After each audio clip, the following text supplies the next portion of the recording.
हैं एक ऐसी शख्सियत से जो लगभग पिछले 5-6 साल से डेयरी व्यवसाय का काम कर रहे हैं और इनका मानना है कि मात्र 5 भैंसों से प्रति महीने ये जो है 60,000 रुपया कमा लेते हैं।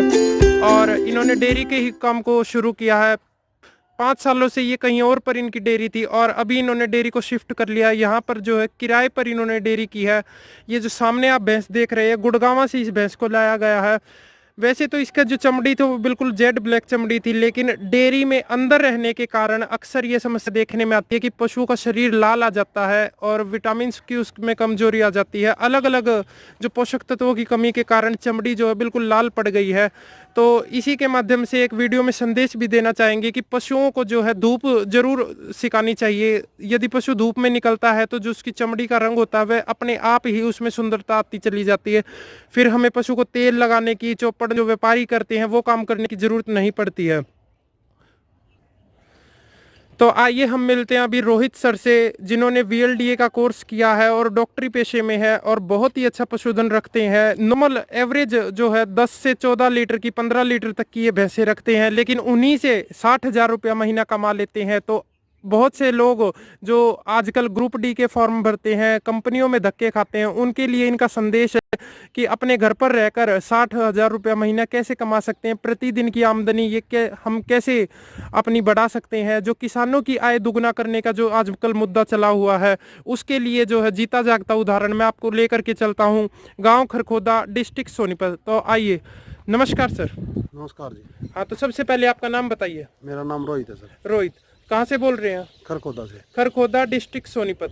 तो बताइए कितने पशु हैं आपके पास? मेरे पास 5 पशु हैं। 5 पशु हैं, सभी दूधारू हैं? हाँ जी। तो 5 पशु दूध देते हैं, तो प्रतिदिन का कितना दूध एवरेज जाता?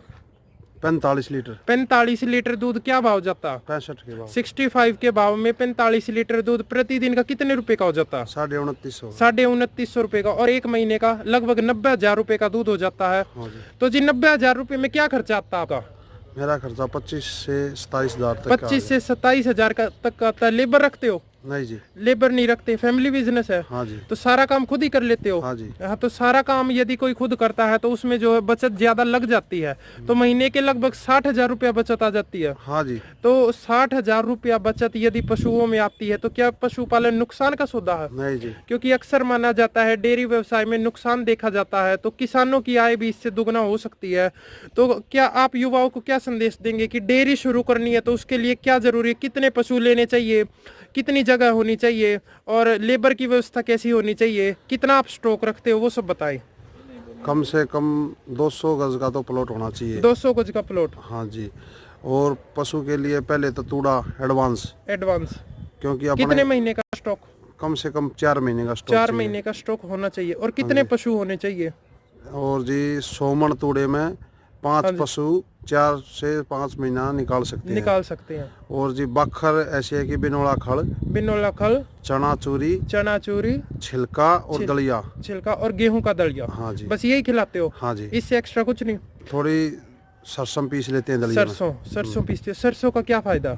सरसों से जैसे हम तेल देते हैं तीसरे चौथे दिन, उसकी देने की जरूरत नहीं होती। पशुओं को तेल देने की जरूरत नहीं पड़ती। रोहित जी ने एक बहुत ही अच्छी जानकारी किसानों के साथ साझा की है कि यदि आप दलिये बाटे में ही पशुओं को सरसों दलिये के अंदर पीस करके खिलाते हैं तो उससे जो है तेल खिलाने की आवश्यकता नहीं पड़ती है और पशु स्वतः ही उसके अंदर तेल की पूर्ति, लुब्रिकेशन आ जाता है। तो इसके अलावा और क्या संदेश आप किसानों को देना चाहेंगे डेयरी व्यवसाय के बारे में? यदि कोई नया युवा डेयरी शुरू करना चाहता है तो उसके लिए आप क्या संदेश देंगे? उसको एक बात बताऊंगा कि जितनी भी दूध की स्टार्टिंग में लागत हो उस हिसाब से भैंस इकट्ठी करे। ज्यादा इकट्ठी करेगा तो खर्चा ज्यादा होगा, बचत कम होगी। शुरू में कितनी भैंस से कोई डेयरी शुरू करे? शुरू में 2 भैंस लेके आए। 2 भैंसों का दूध सप्लाई होता है तो तीसरी भैंस लेके आए। अच्छा। तीसरी भैंस का थोड़ा बचने लगे तो चौथी भैंस ले। इस हिसाब से डेयरी चलाएगा। धीरे डेयरी को स्टार्ट करे चलेगा तो उसमें नुकसान होने का कोई है नहीं। और जो भी इकट्ठी 10 भैंस ले आके डेयरी स्टार्ट करेगा उसके 3 महीने 4 महीने तो घर से ही देना पड़ेगा। हाँ, तो उसमें जो है उसका दूध रहेगा ज्यादा और घर पे इकट्ठा हो जाएगा, उसका कोई फायदा नहीं है। तो फिर घर पर ज्यादा दूध रखने का कोई फायदा नहीं होता। तो जैसे आपने बताया कि 45 लीटर दूध बाहर जाता है, घर पर कितना दूध रखते हैं? 50 बैठता है टोटल, 5 लीटर घर जाता है, 45 बिकता है। तो 5 लीटर जो है बच्चों को भी जो है शुद्ध दूध पीने के लिए मिल जाता है। तो बाबूजी एक बात बताइए, कितने रुपए की भैंस लेकर के आए थे शुरू में? शुरू में मैं 1,10,000 रुपए की भैंस लिया था। क्या खासियत देखी आपने उसमें 1,10,000? उसमें 17 लीटर दूध था। 17 लीटर दूध, और 1 महीने में ही नहीं हो जाती है, एक महीने में गैप बन हो जाती है, यानी कि हर साल बच्चे को जन्म देती थी। हाँ। और उसका 17 लीटर दूध उत्पादन था। तो ये सब जो है क्वालिटी, यदि आप पशु खरीदते हैं तो उसमें जरूर देखें कि उसका दूध 15 से ऊपर हो। यदि लाख से ऊपर की भैंस है तो 15 से ऊपर दूध होना चाहिए। हाँ, 15 से ऊपर दूध होना चाहिए। हाँ, तो ठीक है। इसी तरीके से जो है आप पशुओं का चयन कर सकते हैं। और क्या क्वालिटी देखते हैं पशु के अंदर जब आप पशु खरीदने जाते हैं? पशु ऊपर से बेशक कमजोर हो, नीचे का पशु ओके होना चाहिए। हाँ, तो पशु की जो है लेवटी क्वालिटी, अडर क्वालिटी और उसकी जो ब्रीड है वो अच्छी होनी चाहिए, उसकी मायने रखती है। यदि पशु की थोड़ी सी हड्डियां हैं शरीर में या पशु थोड़ा सा कमजोर है तो वह बात ज्यादा मायने नहीं रखती है। दूध वाले पशु होते हैं वे कमजोर। हाँ, तो दुधारू जो पशु होता है वो थोड़ा कमजोरी महसूस करता है। ये ऐसा हमने पिछली वीडियो में भी देखा था, जो वीडियो हमने सुंदरेटी से कवर की थी। वहां पर जो 26 किलो दूध की भैंस थी उसका शरीर थोड़ा सा कमजोर था, तो उन्होंने भी यही बताया था कि यदि पशु ज्यादा दूध देता है तो थोड़ा सी कमजोरी शरीर में आ जाती है। तो बाबूजी, कमजोरी दूर करने के लिए क्या खिलाते हो? कमजोरी दूर करने के लिए जो हम ये सरसम डालते हैं, हाँ। उसमें थोड़ी चिकनाहट शरीर में बनता है। हाँ। और जो चना होता है वो ताकतवर चीज होती है। चना ताकतवर चीज होती है, तो चना खिलाना जरूरी है। जरूरी है दुधारू पशु को। हाँ जी, तो पक्का। दूध बढ़ाने के लिए क्या करते हो? दूध बढ़ाने के लिए बिनोला खड़ और गेहूं का दलिया। गेहूं का दलिया। बस। और कैल्शियम वगैरह खिलाते हो? कुछ नहीं खिलाते। कुछ नहीं खिलाते। कैल्शियम खिलाते हैं तो पतला दूध हो जाता है। दूध पतला हो जाता है। तो देखो, इन्होंने एक बात और बताई है कि अक्सर माना जाता है कि कैल्शियम से जो है फैट की मात्रा ज्यादा हो जाती है, मक्खन की मात्रा। अलग अलग कंपनियों का अलग अलग तरीका होता है एडवर्टीजमेंट। कैल्शियम पिलाएंगे उसके नीचे मक्खन नहीं होता, नहीं मक्खन नहीं निकलता। तो ये इन्होंने साफ साफ बताया है, फील्ड से डायरेक्ट इन्होंने बात बताई है। अन्यथा पशुपालक अक्सर बताते हैं कि डॉक्टर उन्हें सलाह देते हैं कि कैल्शियम खिलाइए। दूध में ताकत, सबसे ज्यादा ताकत दूध में और भैंस में गेहूं ही देता है। गेहूं ही देता है। इंसानी चलता है वही चीज, ताकतवर सबसे ज्यादा गेहूं है। तो जो 5 साल पहले जो आपने डेयरी की थी, वहां पर ऐसी क्या समस्या आन पड़ी जो आपको डेयरी दूसरी जगह शिफ्ट करनी पड़ी? वहाँ पे 100 से 90 गज का प्लॉट था, उसमें भैंस बाहर नहीं बन पाती थी।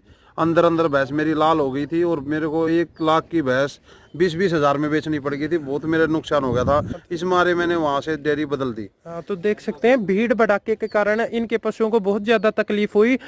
5 पशु की जगह थी और 10 पशु वहां पर एडजस्ट करने पड़ते थे। पशुओं को बैठने के लिए भी जगह नहीं मिलती थी। पशु इतने कमजोर हो गए थे, दूध से भी भाग गए थे कि इन्हें 1 लाख का पशु जो है 20-25 हजार में स्लॉटर हाउस में भेजना पड़ा था। तो इसीलिए जो है इन्होंने जगह शिफ्ट की है।